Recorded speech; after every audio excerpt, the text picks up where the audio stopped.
నీకో కథ చెప్పనా? నిరంతర బాటసారి.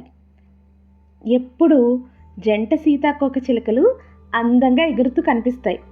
నాకు అప్పుడు అనిపిస్తుంది, ఇది చిన్న గుడ్డులా పుడుతుంది, దాన్ని అది కాపాడుకోవడానికి ముళ్ళున్న గొంగల పురుగులా మారుతుంది. మౌనాన్ని ఆశ్రయించిన మునిలా నిశ్చలమైన ప్యూపా దశ తర్వాత సీతాకోకచిలుకలా ఎగురుతుంది. చిన్న సీతాకోకచిలుక, దాని బతుకెంతని. అయినా సరే దాని మనుగడకి ముళ్ళును భరిస్తుంది. దానికి అది అందంగా అద్భుతంగా మలుచుకోవడానికి, కదలకుండా తనలో తానే అంతర్మదనం చెందిన తర్వాత తన ఉనికిని చాటడానికి రంగురంగుల సీతాకోకచిలుక ఎగురుతుంది. ఏ దశలోనూ నిరాశ చెందదు. అందుకే నాకు అనిపిస్తుంది, దారిలో ముళ్ళున్నా పూలున్నా సరే నా నడకాపను. అనువుగాని చోట మౌనాన్ని ఆశ్రయిస్తాను.